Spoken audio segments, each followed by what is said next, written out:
Culture Soccer.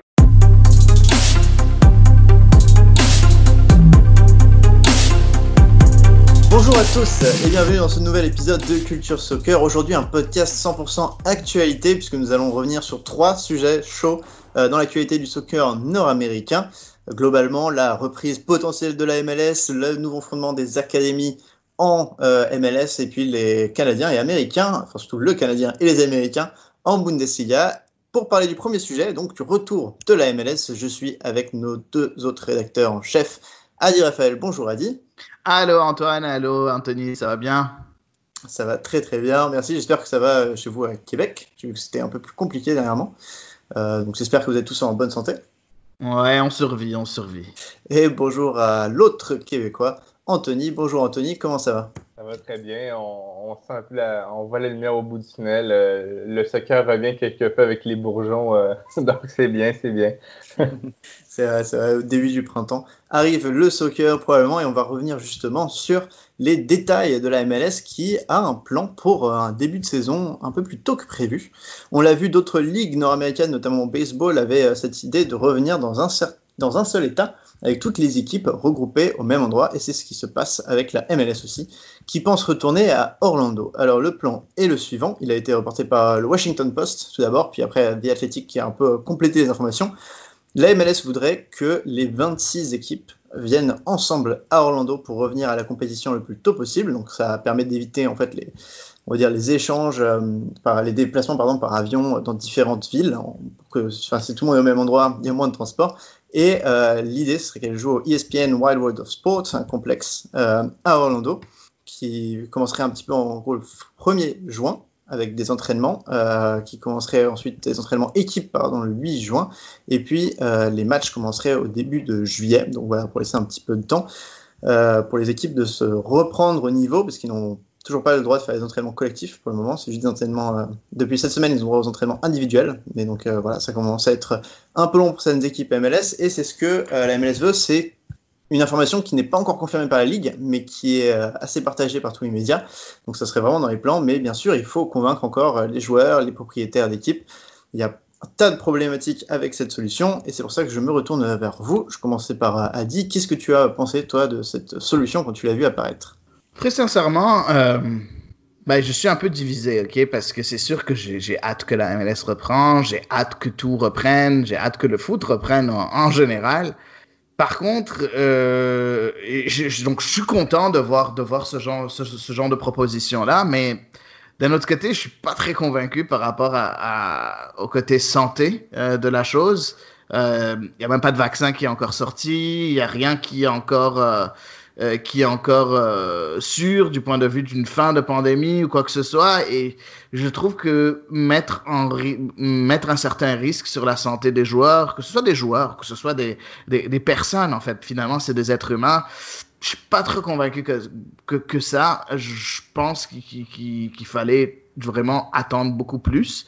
En tout cas, ce n'est encore qu'une proposition, hein, c'est rien d'officiel. Hein. C'est juste le Washington Post en a parlé, puis il y a plusieurs autres personnes qui en parlent, mais c'est les tout débuts, les prémices d'une possibilité de retour en jeu. Ça a l'air que ça va se faire, mais c'est rien d'officiel encore, n'est-ce pas Antoine?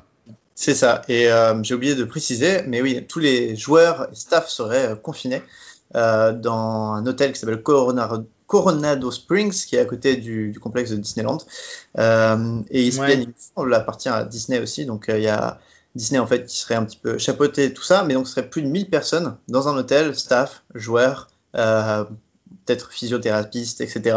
Et je suis d'accord, niveau santé, c'est pas forcément terrible, parce que forcément tu peux pas faire en sorte que tout le monde soit 100% safe, parce que tu es dans un hôtel, personne, c'est un sport de contact. Exact. Puis, s'il y a des tests, parce qu'ils veulent tester les joueurs de temps en temps, mais s'il y a des tests, je vois mal la région de Floride dire ça doit aller aux footballeurs plutôt qu'à la population. Anthony, qu'est-ce que tu en penses, cette proposition qu'a fait la MLS? C'est sûr, je pense que ça serait bien, dans les limites de la santé, mais je pense que ça serait bien de recommencer le tout avant la fin de l'été. Là. Je sais que la UPSL, qui est l'équivalent de la division 4 aux États-Unis, va recommencer le 20 juin dans les États qui ont le droit et sur une base volontaire. Là, ils obligent pas les équipes à commencer. Mais comme le Diadi, moi, c'est ça. C'est un peu la santé, j'ai peur. Les membres du staff à risque, je crois vraiment que les joueurs, il faut pas avoir trop peur. C'est des personnes en excellent état physique et tout. Mais j'ai directement pensé quand j'ai vu la nouvelle, un entraîneur comme Bruce Arena, que tu sais, il a pas être le mieux physiquement, approche les 70 ans, il y a 68 ans en ce moment, je me dis, ça devient quand même dangereux pour lui. Il est un peu dans la portion d'âge là, qui est à risque. Donc c'est ça, faut quand même faire attention à ça. Je suis sûr qu'il y a des membres dans les staffs des clubs qui s'approchent quand même des 70 ans. C'est quoi les procédures si un joueur l'attrape? Est-ce que tous les 1000 personnes deviennent confinées? Est-ce qu'on arrête pendant 15 jours? Donc, il y a plein de questions qui ont pas encore été répondues. Et je pense que c'est le droit de la MLS d'y répondre avant d'espérer recommencer le tout, là. Et puis exactement, et puis j'aimerais, excuse-moi Antoine, je voulais juste ajouter quelque chose par rapport à tout ça. Il faut pas oublier aussi une chose aussi qui est très très très importante, c'est que il y a les joueurs vont être complètement éloignés de leur famille aussi. Mm-hmm. Et on est en train de parler de minimum, parce que d'après la première proposition, c'est minimum 1 mois. 1 mois pour la préparation, puis après 1 mois de 5 à 6 semaines de jeu. Donc finalement, on est à 2 mois et demi. Et il y a certaines autres équipes qui pourraient après continuer encore plus loin. Mais on est en train de parler des joueurs qui vont être 2 à 3 mois éloignés de leur famille. On sait combien c'est important pour les joueurs et pour n'importe quel être humain de se ressourcer auprès de sa famille, de se changer les idées et ainsi de suite. Est-ce que c'est...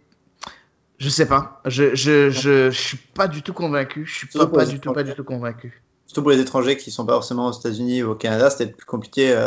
Dès qu'ils sont jeunes, de venir sans leur famille déjà. Donc être confiné là-bas, c'est compliqué. Et pour revenir sur ce que disait Anthony, non seulement il y a le staff qui peut être vieux, mais je pense il y a un joueur, par exemple Jordan Morris, il est diabétique. Du coup, il est plus à risque. Est-ce qu'il a le droit de jouer? Je me souviens plus du nom, et c'est vraiment dommage, mais il y avait un joueur qui a été sauvé récemment du cancer et qui est dans un effectif de MLS. C'est vraiment bête, j'ai plus le nom, mais est-ce que lui, tu le laisses jouer parce qu'il est forcément un système immunitaire un peu plus faible. Et voilà, moi je pense aussi, comme a dit, que faudrait leur donner en tout cas un bonus s'ils acceptent de vivre pendant 1 mois ou 2 tout seuls, mais sauf qu'en même temps, la MLS veut couper les salaires de 20% pour essayer de sauver un petit peu ses revenus. Donc c'est une négociation qui va être compliquée parce qu'elle doit encore être acceptée par l'union des joueurs de la MLS. Et je pense pas qu'ils laisseront faire cette solution sans problème. La MLS a pensé à d'autres nouvelles règles, par exemple le fait ce qui est une règle qui a été un petit peu demandée par la FIFA aussi, le fait d'accepter jusqu'à 5 remplacements en match, parce que forcément les joueurs seront à court de forme. Mais dans ce cas-là, est-ce que ça vaut vraiment le coup de faire un tournoi qui va se jouer dans un complexe sportif, donc sans spectateurs, donc sans ambiance, et avec un niveau qui va être très bas? Je me dis que un Américain qui va commencer à regarder la MLS pendant le confinement parce qu'il n'y a rien d'autre à regarder, il va peut-être en fait se moquer du niveau de la ligue et finalement pas la re-regarder. Je sais pas si c'est quelque chose qu'il peut prendre en compte. Adi, je sais pas ce que tu en penses. Non, parce que je pense que non, je suis pas trop d'accord parce que je pense que dans tous les cas, quelqu'un qui a envie de regarder du foot, il va essayer de l'apprécier pour ce qu'il est. Après, quelle que soit la situation, si jamais il aime pas ça, il va trouver que c'est nul. Donc voilà. Je pense pas qu'il y a ce risque-là. En plus, la MLS essaye de renégocier son deal télévisé. Donc je pense que la qualité de jeu sera assez mauvaise sur le terrain à cause de ça et du fait que ce soit hors forme. Mais voilà. En tout cas, c'est ce que la MLS préconise pour le moment et c'est un petit peu en tout cas, c'est l'idée qui est dans les médias pour le moment et je crois qu'on en a fait à peu près le tour. Ça semble très compliqué à négocier avec les joueurs. Anthony, est-ce que tu as un dernier mot là-dessus? On passe au prochain sujet. Ah oui, je voulais peut-être juste dire rapidement que j'ai vu que le commissaire de la Canadian Premier League, là, David Clonican, est intéressé également envers cette idée. J'ai vu ça passer, donc ça se peut qu'il y ait la même chose également au Canada.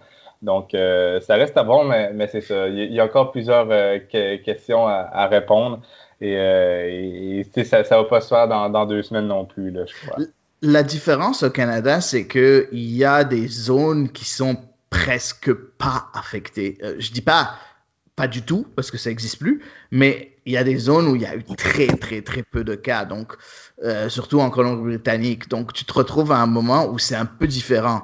Tandis qu'aux États-Unis, il n'y a pas un seul endroit qui n'a pas été vraiment touché. Donc, c'est ça qui me dérange un peu plus. C'est que, comme l'a dit Antoine en début de podcast, il y a 1000 personnes qui vont être là. Comment tu vas t'assurer que ces 1000 personnes-là, en passant du staff, toutes les personnes, les livraisons de choses qui vont être amenées au complexe et ainsi de suite, parce il y a plusieurs théories sur le fait que le virus peut se transformer, même se transporter à partir d'objets aussi. Donc bref, tu arrives à un moment où les risques deviennent quand même beaucoup plus élevés aux États-Unis qu'au Canada. Donc ça, c'est mon point de vue. Mais oui, il y a cette possibilité aussi au Canada de reprendre aussi. La plupart des rumeurs disent du côté de la Colombie-Britannique.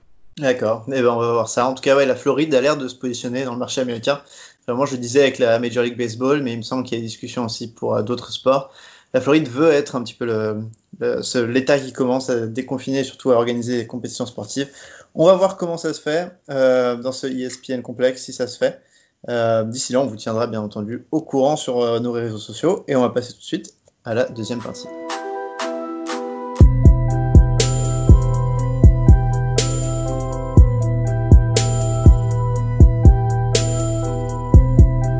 Nous voilà de retour et pour cette partie, on reçoit un expert de la Bundesliga, Mathieu Lemay, qui est aussi rédacteur chez Culture Soccer. Salut Mathieu, ça va bien aujourd'hui? Bonjour Eddie, bonjour à tous et à toutes. Content d'être de retour parmi vous. Ouais, c'est ça, on est super content de te recevoir. Ça faisait longtemps qu'on t'a pas reçu. Puis on sait très bien que tu as un podcast sur la Bundesliga avec David Lortolari qui s'appelle Kaiser Foot, qui est très intéressant. Je vous le conseille à tous. Donc, vu que la Bundesliga a recommencé cette fin de semaine, donc samedi le 16 mai, on s'est dit, ce serait bien qu'on parle un peu des joueurs nord-américains qui sont en Bundesliga. Quand je dis nord-américains, je veux dire spécifiquement juste des Américains et des Canadiens. Donc voilà, on va pouvoir parler un peu de tout ça. On va commencer en tout premier à parler un peu des grandes stars, de la sélection américaine et la sélection canadienne qui jouent en Bundesliga. Commençons en tout premier par Tyler Adams. Tyler Adams du côté de Leipzig, des Red Bull Leipzig, l'ancien des New York Red Bulls. Comment ça se passe pour lui à Leipzig? Est-ce que tu peux nous parler un peu du joueur? Est-ce que, par exemple, je sais qu'il y a eu beaucoup de... il était d'habitude plus latéral droit, il s'est retrouvé au milieu de terrain. C'est où qu'il joue du côté de Leipzig, par exemple? Pour l'instant, on l'a plus vu durant les 16 matchs pour lesquels il a joué avec le Red Bull Leipzig. Il faut savoir que durant la première moitié de la saison, il avait été blessé. Alors donc, il avait été mis un peu à l'écart. Il était revenu juste avant la pause hivernale. Ensuite, là, on l'a vu un peu plus avant la pandémie et quand on a dû arrêter les activités. Il a même joué en Ligue des Champions contre les Hotspurs Tottenham lorsqu'il était rentré à la 56e minute à la place de Nordi Mukiele, qui avait été blessé d'ailleurs. Il s'était blessé un petit peu à nouveau, mais Adams, disons quand même, dans ces 16 matchs, il n'a pas si mal fait. Il faut savoir que du côté du Red Bull Leipzig, on sait que Tyler Adams a joué pour un autre club de la fameuse synergie Red Bull. En quelque part, son implantation se fait d'une façon logique comme on fait avec n'importe quel joueur qui fait partie de l'organigramme et qui change d'équipe. Donc, pour l'instant, c'est pas forcément le joueur là, qui aura marqué un peu comme avec le Red Bull New York, comme on a pu le voir en MLS, mais d'une certaine manière, je pense que sa progression depuis son retour de blessure suit un ordre logique de la façon là, dont on le voit dans l'organisation, parce que il faut le dire, du côté de Red Bull Leipzig, c'est vrai qu'il y a des talents qui se démarquent, mais globalement, on forge un collectif, c'est collectivement qu'on fait fonctionner cette équipe-là de façon à ce que justement elle puisse performer. Et ça rejoint d'une certaine manière une vision allemande là, globale là, en quelque part, que ce soit en termes de recrutement ou même, je dirais, dans la façon de constituer les équipes. D'accord. Antoine, toi, tu l'as souvent vu jouer aussi avec l'équipe nationale américaine, comme nous tous. Est-ce que tu peux me parler un peu? Je sais que la plupart des personnes sont divisées sur la position que devrait avoir Tyler Adams. Défenseur droit ou milieu, selon toi? Moi, je préfère en milieu de terrain. Le problème, c'est qu'il est, comme l'a dit Mathieu, il est constamment blessé. Et c'est hyper compliqué de construire autour de lui cette sélection américaine. Vraiment, Berhalter a vraiment essayé depuis qu'il est sélectionneur, mais à chaque fois qu'il y a un événement, Adams, il a manqué notamment la Gold Cup et de nombreux matchs amicaux. Donc c'est dommage, mais moi je le préfère en tant que numéro 8, souvent dans un milieu à 2, tu vois, à côté d'un numéro 6 qui est plus destructeur, parce qu'il est vraiment très bon dans la relance. Il fait des balles qui vraiment détruisent les lignes adverses. Donc je suis un grand fan de ce joueur, mais c'est dommage, on le voit pas assez. Après j'ai l'impression, Mathieu me dira peut-être le contraire, mais j'ai l'impression que quand il est en forme, il joue. Il est rarement remplaçant quand même, enfin en tout cas quand il est en forme. Donc j'ai l'impression qu'il peut être le futur de l'équipe américaine à ce niveau-là. Ouais, c'est sûr. Et toi, Anthony, est-ce que tu penses que ce genre de joueur-là, malgré le fait qu'il est de temps en temps blessé, enfin assez souvent blessé, est-ce que tu penses que c'est un bon ambassadeur pour la MLS et pour les joueurs nord-américains de voir un joueur comme ça jouer à Leipzig? Ben oui, c'est sûr, surtout qu'il a été formé à New York. Il a vraiment tout parcouru le chemin vers le niveau professionnel avec l'académie, la réserve et tout. Donc, c'est vraiment, je crois, un modèle parfait, là. C'est pas, souvent, les positions clés, c'est, par exemple, qu'on voit dans les médias, c'est les buteurs qui prennent de la place, mais on voit que Tyler Adams est très populaire aux États-Unis. Et pour vrai, il suit la famille Red Bull et vraiment, honnêtement, j'ai rien à redire. Je trouve que c'est un excellent joueur et comme le dit Antoine, c'est quand il est en santé, là, il joue beaucoup. Donc, c'est peut-être ce point-là que peut-être il va avoir du mal dans sa carrière. Il est un peu fragile, là, mais à part ça, là, je trouve qu'il est parfait et il représente bien les Nord-Américains en général, là. J'aime bien le voir là, en Europe et tout le monde réussir là, lorsqu'il est en santé, là. Exactement, et déjà qu'il a déjà joué hier pour la reprise de la Bundesliga contre Fribourg, un match nul, un partout. Il a été remplacé à la 69e minute. Donc bref, il fait partie bien évidemment des plans de son entraîneur. Donc voilà, c'est quand même assez intéressant de voir Tyler Adams en Bundesliga. Ouais. On passe. Juste vite, Oui. Il faut juste rajouter un détail important. Il faut savoir que Jesse March est maintenant à l'organisation de Leipzig. Et en quelque part, c'en est un qui milite beaucoup pour Tyler Adams, puisqu'après tout, il l'entraînait à New York. Donc, ça aide à sa progression malgré ses blessures. En tout cas, c'est un de ses porte-paroles. Et en quelque part, Mais aussi... la seule chose, Mathieu, c'est que March a quitté Leipzig, il est à Salzbourg maintenant. Oui, effectivement, mais il a été là pendant un certain temps. Et ce que je veux dire, c'est qu'il a milité en sa faveur malgré ses blessures. Et on pourrait croire que sa petite taille peut-être le dessert au poste de milieu de terrain, mais on l'a quand même fait jouer à ce poste-là avec Leipzig. Mais en Allemagne, on aime une certaine polyvalence chez les joueurs, donc on aime souvent les mettre dans d'autres positions pour exploiter leurs aptitudes. Puis il faut savoir qu'il a juste 21 ans, alors on va lui donner sa chance. Peut-être qu'il va être capable de se trouver son élan. En tout cas, je pense pas que Leipzig a renoncé à ce joueur-là, bien au contraire. Pas du tout. Tu l'as dit d'ailleurs, il a joué le dernier match là, au retour, Adi. Et effectivement, moi, on va voir d'ici 2 ou 3 ans dans quelle direction il s'en va, mais j'ai bon espoir que ce soit positif dans son cas. Parfait. On passe à un autre joueur qui a un peu disparu des radars de la sélection américaine dernièrement. Quand je dis disparu des radars, c'est qu'il n'est plus titulaire indiscutable. Pourtant, on pensait qu'il serait titulaire indiscutable. C'est John Brooks, le défenseur central, qui joue maintenant à Wolfsburg. En premier, Antoine, parle-nous un peu du fait, c'est sûr que oui, il y a eu une charnière centrale qui fonctionne bien du côté des États-Unis, mais est-ce que pour toi, John Brooks devrait être titulaire indiscutable au sein de la défense américaine? Titulaire, je sais pas, mais il est clairement un des meilleurs défenseurs centraux américains, donc j'aimerais bien le voir plus souvent dans le groupe. Il était surtout en 2014, enfin depuis la Coupe du Monde 2014, il est vraiment régulièrement à l'intérieur. Le problème, comme Adams, c'est vraiment les blessures. Il en a à répétition, c'est qui complique son temps de jeu à Wolfsburg, même si il est vraiment utilisé là-bas. Mathieu pourra nous le dire, mais c'est un défenseur extrêmement puissant. C'est vraiment une force de la nature. Et il est en plus technique avec la balle au pied, donc je suis vraiment... Enfin, c'est dommage, c'est comme avec Adams, c'est à mon avis le genre de joueur que Berhalter aimerait bien avoir dans son système, mais à cause de trop nombreuses blessures, il est dur de l'incorporer. Exactement. Mathieu, comment ça se passe à Wolfsburg? Il est encore titulaire. Je vois qu'il a joué, par exemple, hier à Augsbourg avec la victoire de Wolfsburg 2-1 dans les dernières minutes de jeu. Il a été titulaire tout le match. Est-ce que j'ai pas vu le match, moi, personnellement? Je sais pas si toi, tu as eu le temps de le voir, mais est-ce que tu penses quoi des prestations de John Brooks en défense centrale du côté de Wolfsburg? Ben, comme le disait Antoine, c'est un joueur que lorsqu'il est en santé, ben, il a l'occasion de se faire valoir. Et Wolfsburg n'a pas du tout renoncé à ce joueur-là. C'est certain qu'il y a eu une période cyclique pour Wolfsburg. En début de saison, c'était une des équipes les plus solides défensivement. Et John Brooks a participé en partie à établir justement cette défense de fer du côté de l'équipe allemande propriété de Volkswagen. Par la suite, quand les choses sont allées moins bien, ben, forcément, l'entraîneur a voulu changer un peu la recette et c'est là que Brooks s'est retrouvé en partie sur le banc. Mais globalement, quand il est en santé puis quand on lui fait confiance, il fait partie des éléments clés. Puis il ne faut pas penser que parce que dans certains matchs, on le met de côté que forcément, là, ça va durer pour le restant de la saison. Et la preuve, c'est que justement, on l'a réutilisé, on n'a pas perdu confiance en lui.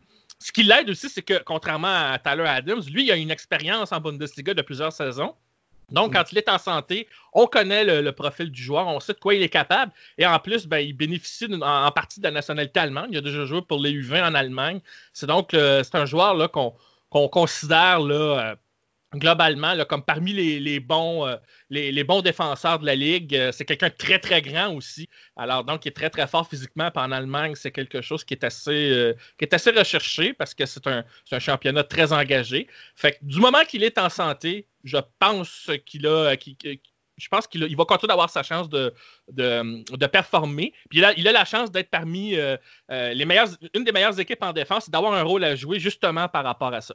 Exactement. Et Anthony, est-ce que tu penses, et Mathieu a lancé ça, est-ce que tu penses que voir des joueurs comme ça, des joueurs américains qui vont et qui commencent encore directement dans le système d'un système européen, dans une ligue européenne, comme John Brooks, comme il y en a plein d'autres, on va en parler un peu plus tard, mais des joueurs qui n'ont pas commencé un peu leur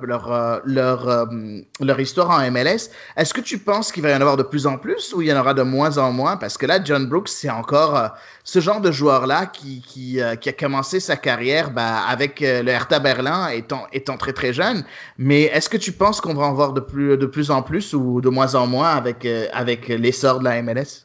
Mais moi, j'ai l'impression qu'on va en voir de moins en moins. Ça va plus être le chemin à la Taylor Adams qu'on va suivre, ou même à la Alphonso Davies, de peut-être plus rejoindre l'autre continent, l'Europe, là, vers l'âge de 20 ans. Mais je pense que désormais, puis ça va encore plus s'améliorer là, à travers les années, mais il y a un bon système de formation aux États-Unis, au Canada, et je ne vois pas pourquoi les joueurs là, iraient très très loin de leur famille, tandis qu'aux États-Unis, ils peuvent pratiquement être formés là, par un club d'élite là, dans tous les États, dans toutes les grandes villes. Donc vraiment, je trouve qu'aux États-Unis, la formation commence à être très bonne, et d'ailleurs, on en parle aujourd'hui. C'est un peu la preuve des joueurs comme Taylor Adams. Il y a d'autres joueurs qu'on va parler également qui ont été formés ici, et ils l'ont très bien fait là. Parfait. Mathieu, mon ami, il y a un autre joueur qui est une star maintenant de la sélection américaine, c'est Weston McKennie. Weston McKennie, hier, a joué le gros match, la grosse rivalité avec le plus grand club, celui qui amène le plus de monde dans son stade au monde, c'est Borussia Dortmund. Malheureusement, c'était un stade qui sonnait vide, et Weston McKennie a été titulaire durant tout ce match-là, une grosse défaite de 4-0. Est-ce que, je sais que souvent, McKennie a été un peu accusé d'avoir... je dirais pas de choisir ses matchs, mais en fait de pas être aussi constant de match en match.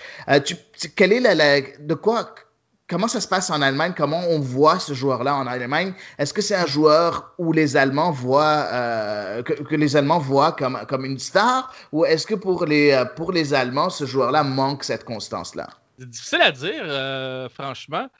Juste avant de revenir sur ce joueur-là, je voulais juste dire par rapport à la question de tantôt, Brooks est né en Allemagne, donc c'est un cas à part et ça explique peut-être aussi pourquoi c'est des cas rares de voir quelqu'un qui est formé là-bas. Là. Donc, je rejoins la réponse d'Anthony par rapport à ça. Maintenant, pour revenir à ta question, ça, c'est un peu difficile à dire parce que, comme je le disais, en Allemagne, on ne voit pas toujours les choses de la même façon, je dirais. Parce que, Dortmund, ils n'ont jamais fermé la porte à des joueurs américains. Rappelons-nous quand même qu'ils ont déjà eu en leur sein là, un des meilleurs, sinon peut-être le meilleur actuellement, joueur américain, là, même si je m'avance un peu, mais qui est rendu à Chelsea, pour ne pas le...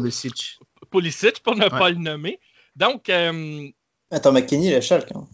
Oui. Ah oui, c'est ça. McKennie est à Schalke. Oui, excuse-moi, j'avais compris Dortmund. Mais bon, tout ça pour dire que c'est parce qu'actuellement, Schalke, globalement, ils ont une saison difficile. On est loin du compte par rapport à ce que ce club-là a déjà été. Et en quelque part, je veux dire, je pense qu'au niveau des déceptions, il faut le voir d'une façon globale que juste quelques joueurs comme ça qui ne livrent pas la marchandise. Je veux dire, Weston McKennie n'est pas tout seul là, dans le lot. Je veux dire, il y en a plusieurs qui sont dans le même bateau dans cette équipe-là. À tout seigneur, tout honneur, ils sont entraînés tout de même par un entraîneur américain. Donc, je pense pas que ce soit une considération juste parce qu'il est américain si on a un jugement dur envers lui. Mais il a joué sa part de match quand même cette saison. Il a joué 20 matchs en Bundesliga. Donc, ça reste un joueur... régulier avec Schalke, mais globalement, si la saison est difficile pour lui, elle est difficile pour beaucoup d'autres joueurs. Alors, moi, mon jugement ne serait pas aussi sévère à son égard que ce qu'on peut entendre là ailleurs, là, comme tu l'as souligné, Adi. Là. Parfait. Et est-ce qu'il est encore regardé comme le futur de cette sélection, de la sélection américaine, Antoine? Oui, très clairement, je pense que les gens qui regardent un petit peu la sélection pensent que le futur duo sera McKennie et Tyler Adams. Le problème, c'est que comme l'a dit Mathieu, il joue dans un club qui a du mal cette année et en plus, il a joué un petit peu partout sur le terrain. Cette année, il a même joué un petit peu en défense centrale et ça aide pas forcément sa progression, mais c'est un distributeur de ballon pas mauvais et puis surtout, il est très agressif, ce qui manque un peu à la Jermaine Jones, ce genre de caractère qui manque à la sélection américaine de temps à autre. Donc moi, c'est un joueur que j'apprécie beaucoup. D'accord, Anthony, je commence à avoir peur de cette équipe américaine pour le Canada, non? Tu penses quoi, Anthony, là? Cette équipe américaine, il y a quand même de très gros noms, et puis Weston McKennie fait partie et bien l'un d'entre eux, n'est-ce pas? Oui, exactement. C'est sûr que le Canada les a vaincus récemment, là, donc non, mais non, plus sérieusement, c'est sûr que les États-Unis ont beaucoup de joueurs à fort potentiel. Ils ont un plus gros bassin de joueurs que le Canada. Mais faut être patient. On a également de très belles pépites. Je pense qu'on va en parler de une un peu plus tard. Là, mais non, au Canada, on est quand même bien servi également. Et surtout avec la CanPL, là, ça va encore plus s'améliorer. Donc, faut être patient, à dire, mais notre heure va venir. Exactement. Vite, pour finir sur ce joueur-là, c'est que à la différence de Tyler Adams, il se complète très bien. C'est un milieu de terrain, effectivement, comme Anthony le spécifique, qui est beaucoup plus costaud. Et en Allemagne, on est généralement patient avec les jeunes joueurs. Même si Schalke connaît une saison difficile, ça fait 3-4 ans qu'il est là. Alors, après une première saison, certes, il était très jeune, il avait joué qu'un seul match. Les 3 saisons suivantes, son nombre de matchs est pas mal stable. Fait qu'en quelque part, on croit toujours en lui, puis on le considère comme parmi les joueurs réguliers au sein de la formation. Donc, moi, j'ai bon espoir, effectivement, surtout qu'il n'a que 21 ans, que son développement continue, puis qu'on le voit là, de plus en plus émerger là, parmi les meilleurs joueurs de la formation américaine.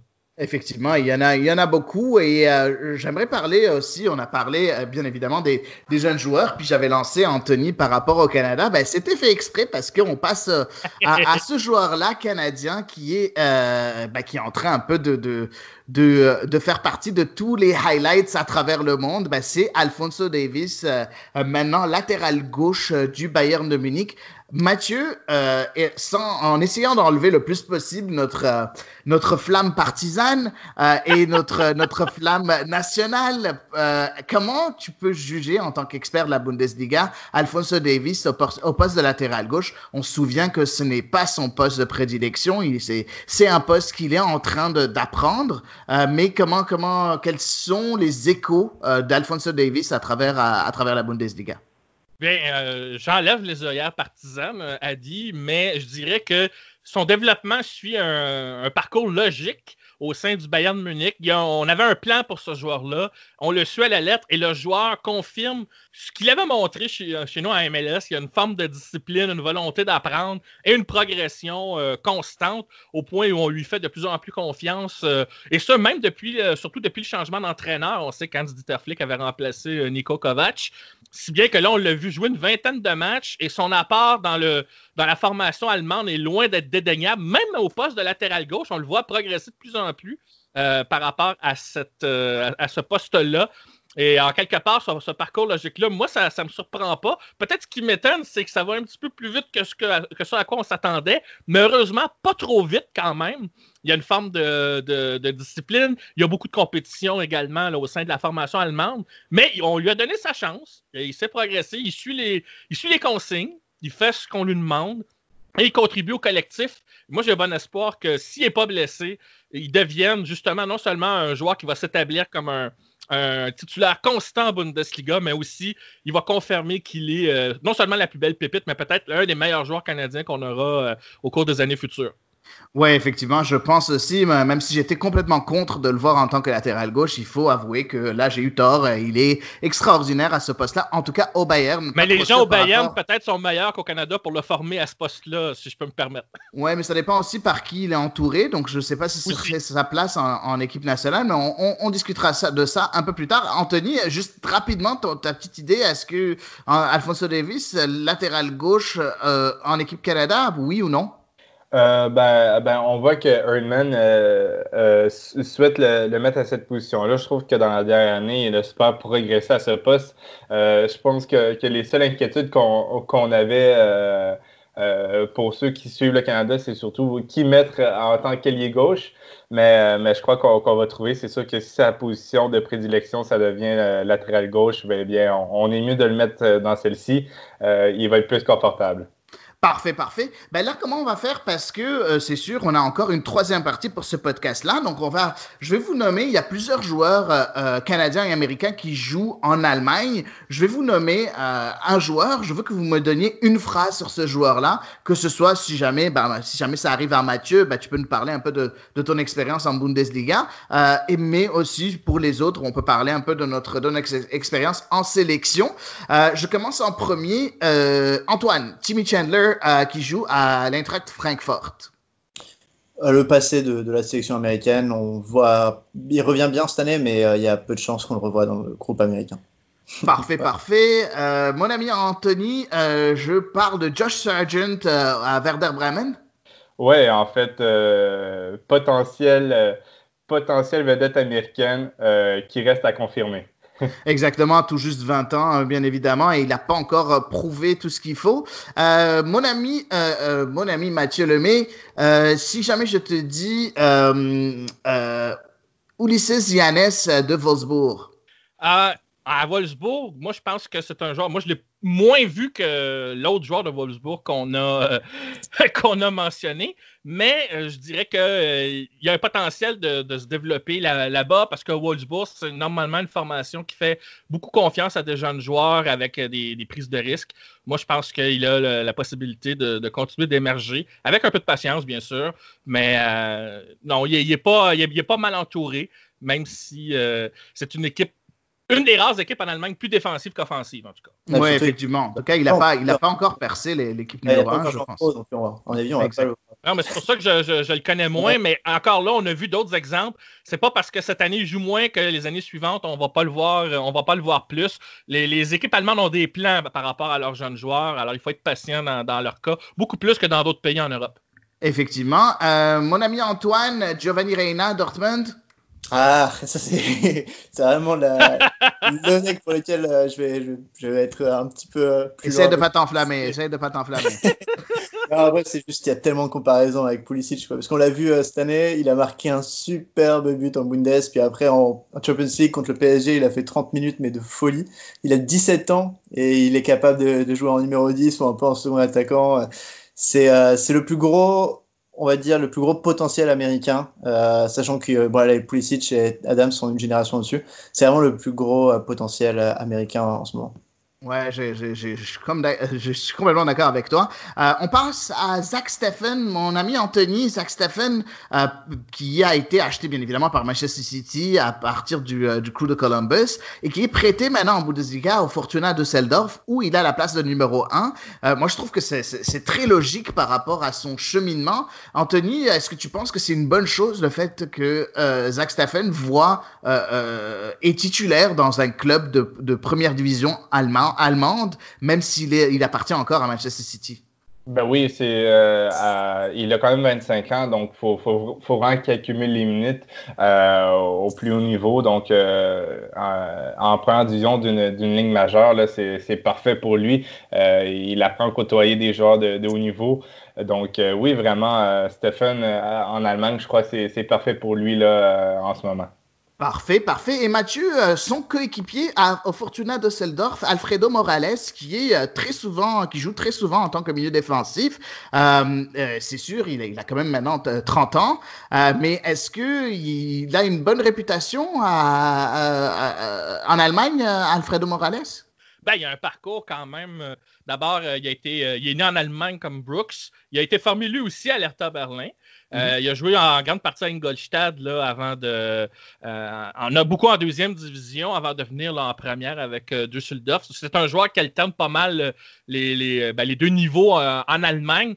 Mais il a joué suffisamment longtemps pour qu'on puisse dire qu'il reste là, quelqu'un d'établi. Même s'il a joué moins de matchs cette saison là, à Düsseldorf, ça reste là, une valeur sûre. Mais à 30 ans, là, c'est sûr que comme milieu défensif, là, c'est plus un espoir. Puis étant donné les chances que Düsseldorf retombe en deuxième division, ben, encore une fois, là, on va le voir alterner là, ici et là. C'est un joueur là, en quelque part là, qui est stable, mais on sait à quoi s'attendre de lui. On le verra pas performer meilleur ou davantage en Bundesliga là, par rapport à ce qu'il a déjà montré. Parfait. Je ne vais pas passer sur tous les joueurs. Je vais juste en nommer un dernier parce que je sais que c'est un des petits chouchous de notre ami Antoine. Bobby Wood, Antoine de Hambourg. Bobby Wood, non, lui, son temps est passé, je pense. Je l'aime beaucoup, mais même Cincinnati s'était approché de lui pour le signer en MLS et ils l'ont finalement pas pris parce qu'il coûtait trop cher par rapport à ce qu'il est. C'était un peu la star de la sélection américaine lors de la Coupe du Monde. Je sais pas une bêtise, 2010, il me semble, parce que c'est sous Klinsmann. Non, 2014. 2014, c'est ça. Et ça m'étonnerait qu'on le revoie en sélection américaine. En tout cas, il a 27 ans, mais il n'est pas fini. Et là, le mot de la fin pour notre expert Bundesliga, Mathieu Lemay. J'aimerais qu'on parle un tout petit peu, juste rapidement, de Stuttgart en deuxième division, un énorme club du côté de l'Allemagne et qui est entraîné par un entraîneur américain, Pellegrino Matarazzo, et qui est encore dans la course pour monter en première division. Est-ce que tu entends un peu parler de Matarazzo par rapport à Stuttgart? Il paraît qu'il a quand même su redresser ce gros club d'Allemagne qui se retrouve au deuxième échelon et que ça fait quelque temps qu'il est au deuxième échelon. Parle-nous un peu de Matarazzo. Ben, en fait, Matarazzo confirme un peu qu'il y a une tendance là, en Allemagne, au niveau des entraîneurs étrangers, on est loin comment je dirais, par rapport à d'autres nations d'Europe, d'avoir cette espèce de regard un peu méprisant par rapport aux Américains. Donc, sa réussite, un peu comme la présence de Wagner avec Schalke, même si Schalke a une saison difficile, confirme que ce genre d'entraîneur à l'étranger, et en particulier qui vient des États-Unis, donc et la réussite qu'il a en ce moment, ben, c'est un signe justement qu'en Allemagne, malgré le pragmatisme qu'on leur connaît, le sérieux qu'on a, on garde l'esprit ouvert par rapport à ce qui se fait, notamment en Amérique du Nord. Et pour moi, sa réussite, c'est pas le fruit du hasard. Et ça serait bien que les champions de 2007 reviennent en Bundesliga. C'est une équipe qui a déjà été très, très excitante là, avant de retomber il y a de cela 4 ou 5 ans là, en deuxième division, puis d'être une équipe qui était un peu l'ombre d'elle-même au cours des 10 dernières années. Ouais, effectivement. En tout cas, on pourrait parler très longuement des joueurs américains et canadiens en Allemagne. Il y en a beaucoup Si je peux me permettre encore. rapidement, juste 20 secondes, juste pour vous dire, ça peut intéresser les auditeurs et les auditrices. On sait que Jonathan David est très convoité en Bundesliga et le joueur a déclaré être très intéressé à y aller jouer. Et le Red Bull Leipzig est notamment sur les rangs parce que si Timo Werner est vendu, on a besoin d'un attaquant de pointe. Ils sont très intéressés par ce profil-là. Et il y a d'autres équipes en Allemagne qui regardent Jonathan David avec des grands yeux. Alors, il ne serait pas surprenant qu'on le voit jouer en Allemagne au cours des mois ou peut-être même des années futures. En tout cas, mon intérêt pour la Bundesliga est bien évidemment de plus en plus réveillé et j'ai vraiment hâte de continuer à voir ces matchs-là. Merci encore Mathieu d'être venu nous rejoindre pour cette deuxième partie. Puis encore une fois, je conseille à tout le monde d'aller écouter Kaiser Foot, un excellent podcast sur la Bundesliga. Merci beaucoup à vous tous. C'est toujours très agréable de parler foot avec vous trois. Parfait. Donc, à bientôt, Mathieu, et on vous revient tout de suite avec la troisième partie du podcast.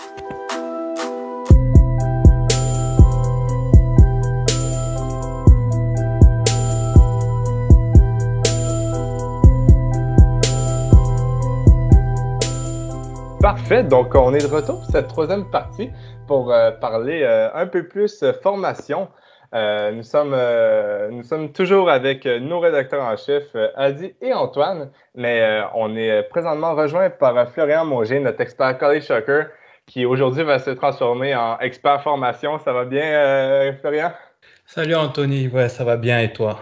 Ça va très bien, merci. On est très content de t'accueillir. Ça faisait quand même un petit moment là, que tu n'étais pas venu au podcast. Donc aujourd'hui, on va parler un peu de l'état des académies aux États-Unis, puisqu'il y a quand même une grosse nouvelle qui est apparue là, en avril. Il y a vraiment un changement complet du format des académies aux États-Unis. Tout d'abord, là, j'ai un peu expliqué ce qui s'est passé. N'hésitez pas à me corriger s'il se doit. Donc, auparavant, il y avait la US Soccer Development Academy, qu'on nomme DA, dirigée par la Fédération américaine. C'était dans cette ligue-là que les meilleurs des Américains et Canadiens évoluaient. Il y avait plus de 200 équipes évoluant dans différentes catégories d'âge, allant des moins de 13 ans jusqu'aux moins de 19 ans. Pour les masculins et féminins. Et le 15 avril dernier, là, la Fédération américaine a annoncé qu'en raison des difficultés financières liées au COVID-19, en fait, la USDA était totalement arrêtée. Donc, il n'y allait plus avoir cette organisation-là que dirigeait la Fédération pour les jeunes, pour les clubs d'élite. Et moins d'un mois plus tard, là, la MLS a annoncé la création de la MLS Youth Leagues pour les garçons, incluant 95 équipes, dont 65 clubs élites hors MLS. Parmi les clubs hors MLS, là, vous pourriez connaître le Rising de Phoenix, le Republic de Sacramento, EMG Academy, qui est une grosse académie où est-ce qu'on a vu passer Landon Donovan, et également le Chicago FC. Et le reste, c'est 30 clubs MLS, donc les clubs actuels et les prochaines expansions. Mais vraiment, là, on se demandait pour la centaine de clubs restantes et surtout pour les fans, c'était quoi les autres alternatives? Donc, rapidement, je peux vous en nommer deux. Il y a la ECNL qui est là pour les deux sexes. Là. Selon moi, il y a plusieurs clubs qui vont la réintégrer. Donc, il y a déjà 90 clubs chez les masculins et 72 chez les féminines. Sinon, il y a également la USL Academy Cup qui a été lancée cette année là, pour les hommes. Cette compétition inclut 26 équipes, dont des clubs USL et des clubs des divisions inférieures. Là. Donc, Florian, toi, là, rapidement, là, lorsque tu as vu la nouvelle au niveau du Development Academy là, qui cessait, ça a été quoi tes réactions? Là? Quand la nouvelle a été annoncée, il y avait déjà eu quelques rumeurs qui circulaient sur Twitter comme quoi l'US Soccer mettait complètement fin. Donc, dans un premier temps, on va dire c'est un peu de l'énervement parce que c'est un peu la gestion de l'US Soccer qui est assez contestée là-dessus puisqu'elle est très critiquée par rapport au niveau des modèles de formation, de développement des jeunes joueurs. Mais surtout, ce qui est ressorti le plus pour moi, c'était un grand soulagement. Parce que même si le système de développement académie a permis de mieux former les joueurs, ça causait quand même beaucoup de problèmes parce que, je vais vous donner un exemple. Lorsque je suis parti aux États-Unis l'année dernière, j'ai rencontré un parent qui a eu un joueur dans les développements académie en Caroline du Nord.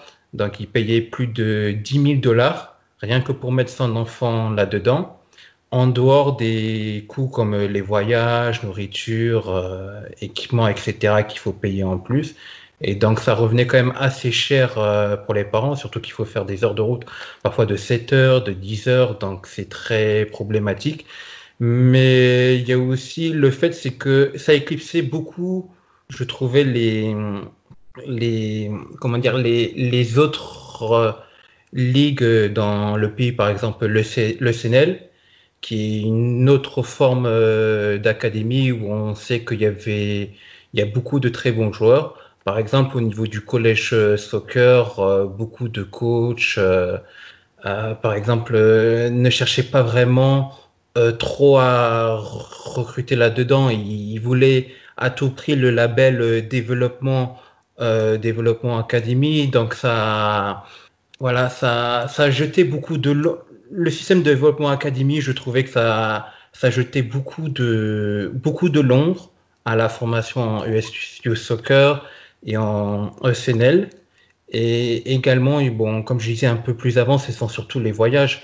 Donc, de ce fait, lorsque ça a disparu, pour moi, c'était sur le coup, je pensais tous les clubs vont pouvoir être un peu plus régionalisés. Donc, du coup, ça va être moins de longs déplacements, d'être un peu plus concentré sur la formation et de pouvoir faciliter le développement des joueurs.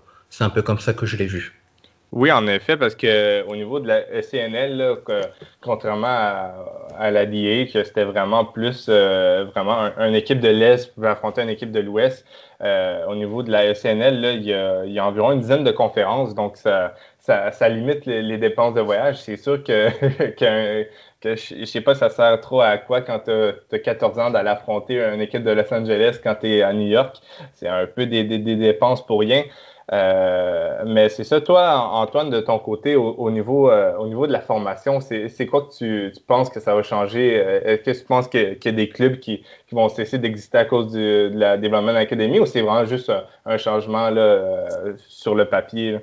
Je pense que la développement académie, juste si je peux le dire vite fait, il y a pas mal de clubs MLS qui étaient vraiment pas fans, qui voulaient déjà en sortir, et je pense qu'en fait le Covid-19 a été un peu une excuse pour ces clubs de l'arrêter, et que ça tombe, pour certains clubs de MLS c'est pas mal parce que beaucoup se plaignaient du niveau de jeu qui n'était pas assez bon dans cette développement d'académie. Après, je sais pas trop comment ça va se former par rapport aux différentes divisions. Comme tu l'as dit, il y a les 30 clubs de MLS, mais il y a aussi des académies indépendantes. Seulement 5 clubs de USL. Je sais pas comment ça va évoluer dans le futur. Apparemment, la USL va faire leur propre Development Academy aussi. C'est une sorte de ligue à elle-même. Donc, je sais pas du tout comment ça va changer en fait les rapports de force entre USL League One, USL, et puis les autres ligues, NISA ou les ligues plus amateurs. Donc voilà, peut-être que Florian peut nous dire un petit peu ce qu'il pense de ce niveau-là, l'inclusion des différents clubs pro, où est-ce qu'ils vont être dans le futur. Si je prends déjà au niveau de la MLS Youth League, il va y avoir un gros interrogation au niveau du niveau, parce qu'il y a certains clubs là qui viennent de se lancer pour la toute première fois dans le modèle académique. Je vais donner un exemple, c'est Santa Barbara Soccer Club. Ils avaient une académie pour les filles qui était uniquement pour les filles, et pour les garçons, ils avaient seulement pour les 13-14 ans. Donc ça veut dire qu'ils vont devoir construire maintenant pour les U15, pour les U17, les U19. Il y a d'autres clubs qui vont être pareil dans cette même situation. Donc c'est pas sûr que ça soit vraiment bénéfique. C'est pas sûr que la création de cette ligue soit vraiment bénéfique. Je dirais tout de suite. Ça va être plutôt, par exemple, En fait, pour résumer, ce qui s'est passé, c'est qu'il y a eu beaucoup d'académies de l'US, du programme de développement académie, des académies réputées qui ont rejoint le CNL, énormément d'académies réputées. Et du coup, pour résumer un peu, la MLS, c'est surtout construit, la MLS Youth League, c'est surtout construit avec de nouveaux clubs qui n'avaient jamais mis encore en place ce système-là. Donc, il y a vraiment une grosse interrogation au niveau du niveau qui va être en place. Est-ce qu'il sera meilleur qu'un SNL? Est-ce qu'il sera meilleur que la fameuse USL Youth League? Donc, à court terme et même à long terme, il y a grosse interrogation. Et puis, juste un dernier truc, je trouve ça étrange, la répartition géographique qui est vraiment sur les côtes, soit en Californie ou en Floride, mais par exemple, en Caroline du Nord, il n'y a pas de team à côté de Raleigh, par exemple. Il y a Charlotte qui ouvrira à un moment, d'ici 1 an ou 2, j'imagine, parce qu'ils sont admis en MLS, mais il y a vraiment des trous énormes sur la carte. Alors, même dans des régions où il y a quand même du talent au niveau des jeunes. Donc, c'est très étrange la manière dont ça a été fait. Ouais, c'est vrai. C'est vrai que, par exemple, même à Seattle, j'ai été surpris que uniquement, dans l'État de Washington, il y a uniquement Seattle qui a rejoint la MLS Youth League, alors qu'il y a plein de grosses académies dans la région qui sont vraiment connues, qui ont eu même des joueurs qui ont côtoyé les équipes de jeunes américaines. Et c'est vrai que la Caroline du Nord qui est absente, la Virginia qui est absente, c'est vrai, il y a grosse interrogation. Par contre, j'aimerais parler un peu du côté positif de cette Youth League et moi je vais parler sur ce que je connais je trouve que c'est très positif pour les clubs canadiens. Par exemple, c'est des équipes comme l'Impact de Montréal, les Whitecaps de Vancouver et Toronto FC, ils vont avoir une plateforme où ils vont pouvoir faire jouer leurs jeunes avec des équipes qui ont un peu plus de moyens, qui ont des joueurs qui sont d'un plus haut niveau que ce qu'ils avaient présentement. Donc, c'est quand même assez intéressant pour les clubs canadiens de ce point de vue-là. Puis, je pense qu'il n'y a pas juste les clubs canadiens. Je pense qu'il y en a d'autres aussi à travers les États-Unis aussi qui vont bénéficier de ça parce que on s'entend qu'ils vont avoir des confrontations de niveau beaucoup plus relevé que ce qu'ils avaient présentement. Donc, voilà le côté positif de la chose, non? Ah ouais, non, c'est vrai qu'en plus, beaucoup de clubs MLS avaient dit qu'ils voulaient en créer une séparée, même avant que la Fédération de soccer américaine décide de terminer cette histoire avec le Development Academy. Donc, c'est clair qu'à mon avis, le niveau a été un gros point d'intérêt pour la plupart de ces clubs. Et Florent, je me demandais, tantôt, Antoine parlait qu'il y avait quand même beaucoup de trous sur le territoire là, avec la MLS, la nouvelle ligue que la MLS forme pour les jeunes. Mais est-ce que tu crois que justement le fait que la ECNL a été beaucoup dans l'ombre de la DA, on dirait que la MLS peut-être essaie de lui laisser une place?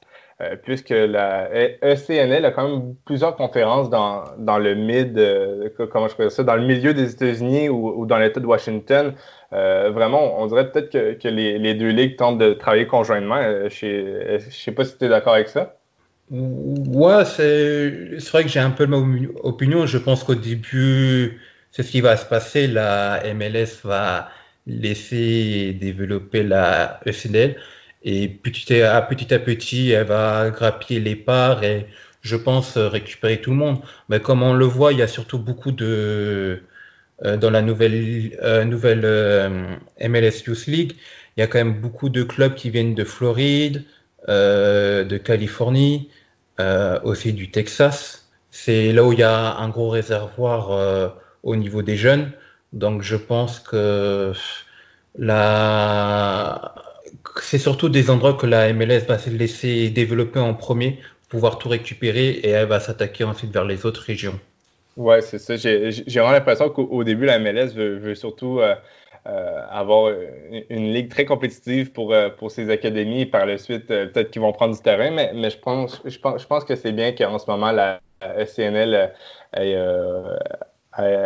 au moins le pouvoir d'être sous la lumière et avoir un peu les projecteurs vers elle.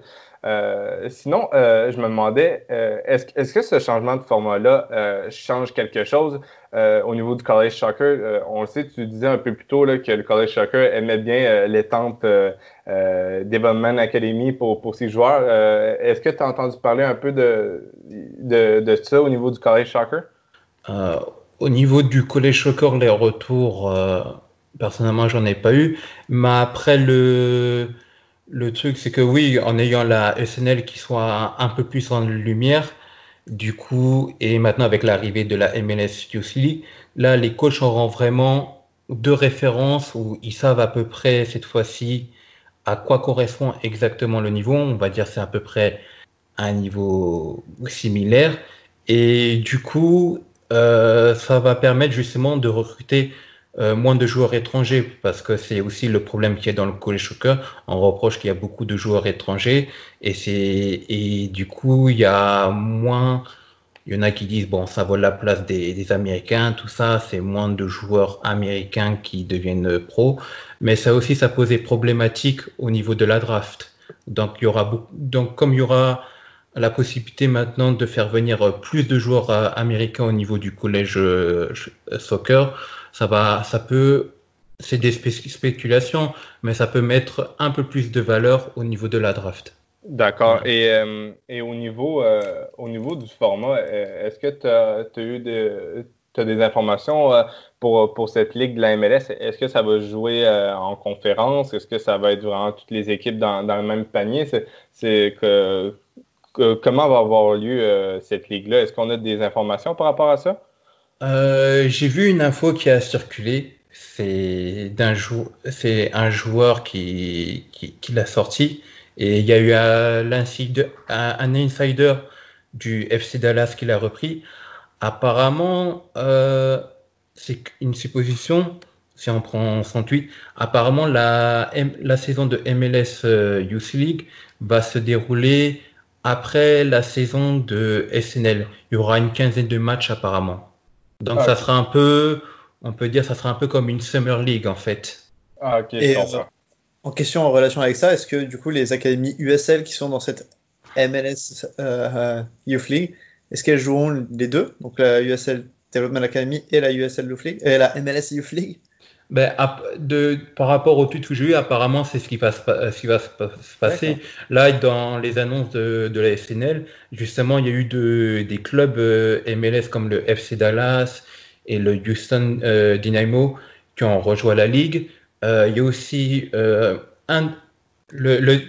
il y a aussi le De Anza, par exemple, le De Anza Force qui était en développement académie là, qui est un nouveau, pardon, le De Anza Force, qui est un club californien qui était en développement académie, qui est dans la MLS Youth League. Là, depuis, on vient d'apprendre là, il y a 1 ou 2 jours, qui rejoint la SNL aussi. Donc apparemment, cette tendance, ça va être que les clubs vont jouer le SNL et la MLS Youth League. D'accord, merci Florian. Est-ce que tu as un dernier mot là, par rapport à ce changement de format dans les académies en Amérique du Nord? Ouais, il y a un truc qu'on reprochait aussi avant au programme de développement académie, c'est que les joueurs ne pouvaient pas jouer en high school, donc en lycée. Donc je connais pas la raison, mais apparemment ils ne pouvaient pas jouer. Donc en ayant ce programme fini, apparemment maintenant les clubs, les joueurs auront la liberté de pouvoir de jouer en académie et de jouer en lycée maintenant. D'accord, c'est parfait comme ça. Ça donne plus de liberté. On sait comment le high school, le sport là, au niveau du high school aux États-Unis, c'est très important. Donc, merci beaucoup Florian pour ce segment. C'était vraiment apprécié. Là. Je pense qu'on a beaucoup appris, que nos auditeurs en ont beaucoup appris sur cette situation là, qui était, ma foi, pas très claire. Donc, c'est ça. Je te remercie beaucoup. Je remercie également là, Mathieu qui est passé durant ce deuxième segment. C'était vraiment très intéressant. Et je veux finalement remercier nos rédacteurs en chef, Antoine et Adis. Merci d'avoir été là. Merci à toi, Anthony, c'est très sympa. Et j'en profite pour plugger, on a un nouveau podcast que vous pouvez retrouver aussi sur nos fils de podcast, et qui est présenté par toi-même sur les anciens clubs, enfin sur des clubs, l'histoire des clubs nord-américains. Donc je me permets, voilà, histoire à la culture soccer, donc n'hésitez pas à écouter ça si ça vous plaît. Exactement, et vraiment recommander ce podcast-là parce qu'il est vraiment très très intéressant. C'est des mini-podcasts, hein, c'est un mini-podcast d'habitude d'une quinzaine de minutes dans ce cas-là, là. Donc c'est pas quelque chose qui va vous prendre 1 heure, mais c'est intéressant parce que ça vous permet d'apprendre d'histoire d'un nouveau club. Donc super bel job, Anthony. Merci, c'est ça. Donc c'est un podcast qui on change un peu de format, on vous donne un peu de nouveauté durant cette pandémie on voit légèrement le bout du tunnel. Donc, pour ceux qui se déconfinent prochainement, on vous souhaite un bon déconfinement. Soyez tout de même prudents. Et pour les autres, là, on reste, on reste positif, on ne lâche pas. Et donc, merci à tous et on se retrouve la semaine prochaine.